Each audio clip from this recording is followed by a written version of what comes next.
पुढे जातोय।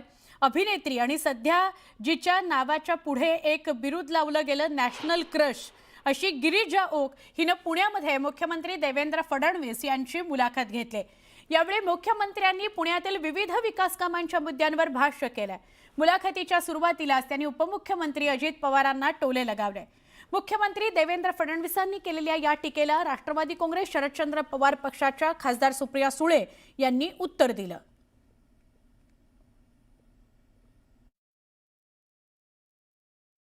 आपण एकीकडे सगळे म्हणतो गुन्हेगारी संपली पाहिजे, सगळ्यांच्या मनात आहे। अनेक वेळा तर मी भाषणं ऐकली आहेत की पुण्यातली कोयता गँग संपवा, पुण्यातली गुन्हेगारी संपवा, पुण्यातली गुन्हेगारी संपली नाही तर मी पोलीस आयुक्त तुमच्यावर कारवाई करीन।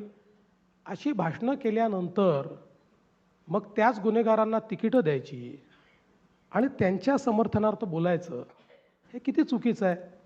अतिशय मला असं वाटतं की हे पुणेकरांना बिलकुल आवडणार नाही। तुम्ही त्यातनं काही मार्ग काढा। बघा, मी तर या निवडणुकीत ठरवलं आहे कुठली टीका करायची नाही, मी टीका पण करत नाही, पण कुठेतरी माझ्यातल्या गृहमंत्र्याला देखील असं वाटतं की चाललं काय आहे की एकीकडे तुम्ही जर सांगताय की गुन्हेगारी संपली पाहिजे आणि दुसरीकडे गुन्हेगारांना तिकीटं आपण देतो आहोत आणि मग त्याच्यामध्ये या पार्टीत तो गेलाय म्हणून दिलाय आणि त्यांच्याशी अलायन्स आहे, या सगळ्या गोष्टीला अर्थ नाही आहे। मी तर असं म्हणेन की म्हणजे ही जी काही पद्धती आहे ना, तो एक गालिबचा शेर आहे की ता उम्र गालिब मैं यही भूल करता रहा, धूर चेहरे पर थी और आईना पूछता रहा। अशा पद्धतीचं हे आहे की आपण इकडे गुन्हेगारीवर बोलायचं आणि तिकडे गुन्हेगारांना तिकीटं द्यायची। मला असं वाटतं योग्य नाही आहे। गुन्हेगार निवडून आले तरीही जर ते गुन्हेगार असतील तर त्यांची जागा महानगरपालिका नसेल, ती जेलच असेल। माझी तर मुख्यमंत्र्यांकडून अपेक्षा होती की त्यांनी महाराष्ट्रातली आणि पुण्यामधली गुन्हेगारी थांबावी। मग का ती गुन्हेगारी थांबत नाहीये पुण्यात? कोयता गँग का शांत बसत नाही? आणि पुण्यातला क्राईम हा काय आजचा नाहीये। पुण्यातला क्राईम गेले यांचं सरकार आल्यापासून वाढलाय आणि डेटा माझा नाहीये, हा भारत सरकारचा डेटा आहे आणि डबल इंजिनचं सरकार आहे ना, केंद्रातही त्यांचंच सरकार आहे, इथेही त्यांचंच सरकार आहे। त्यांचंच सरकारचाच डेटा सांगतो की पुण्यात क्राईम वाढलेला आहे। त्याच्यामुळे खरं आत्मचिंतन हे महाराष्ट्र सरकार आणि गृह मंत्रालयाने करायला पाहिजे।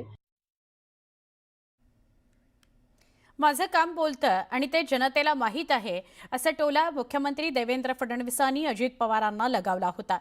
तर आमचीही बोलण्याची आणि ऐकण्याची ताकद आहे, असं उत्तर सुप्रिया सुळेंनी दिलंय। काय म्हणताय देवाभाऊ? देवाभाऊ काही म्हणत नाही, देवाभाऊचं काम बोलतं। वा,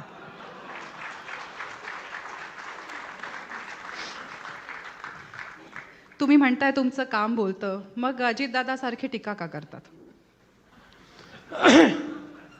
अजितदादा बोलतात, माझं काम बोलतं, अजितदादा बोलतात।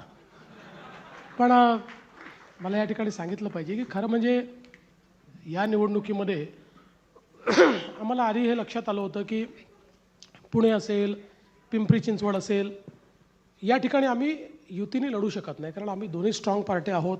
बीजेपी नंबर 1 ची पार्टी आहे। बघा, ही लोकशाही आहे, प्रत्येकाला बोलायचा अधिकार आहे आणि त्याच्यामुळे जसं आम्ही आमची बोलायची ताकद आहे तशी आमची ऐकायची ताकद आम्ही ठेवली पाहिजे। राष्ट्रवादी काँग्रेसची सत्ता आली तर मेट्रो प्रवास मोफत देऊ, असं आश्वासन उपमुख्यमंत्री अजित पवार यांनी पुणेकरांना दिलं। यावर देवेंद्र फडणवीसांनी काहीही आश्वासन द्यायला काय जातं, असा टोला लगावलेला आहे। सुप्रिया सुळेंनी यावर उत्तर सुद्धा दिलं। अजितदादांचा विषय निघालाच आहे, तर अगदी हल्लीच त्यांच्या एका भाषणात ते असं म्हणाले की मेट्रोचं तिकीट मोफत केलं पाहिजे, तर हे खरंच शक्य आहे का? ॲक्च्युली आता आज मी अनाऊन्स करणार होतो की पुण्यातनं उडणारी जेवढी विमानं आहेत त्या विमानांमध्ये महिलांना तिकीट माफ केलं पाहिजे। अनाऊन्स करायला काय लागतं? आपल्या बापाचं काय जातं अनाऊन्स करायला?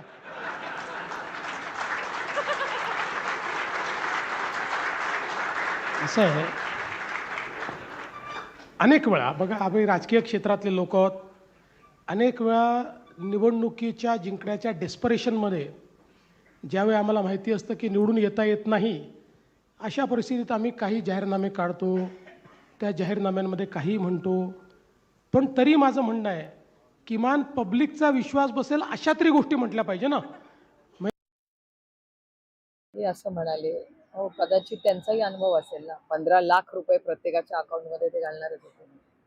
त्याच्यामुळे त्यांचा अनुभव असेल काही, कदाचित असूही शकतो. आमचा अनुभव आणि आमचं काम हे अर्थातच वेगळं आहे. आम्ही जे जे शब्द दिलेत ते नेहमीच पाळलेले आहेत. सरसकट कर्जमाफी ही 70,000 कोटी रुपयाची आम्ही केलीच ना. त्यांनी शब्द दिला पण दिलेली नाही. वेळ झाली आहे बुलेटिनमध्ये एक छोटासा ब्रेक घेण्याची. तुम्ही बघताय न्यूज 18 मराठी, आवाज महाराष्ट्राचा.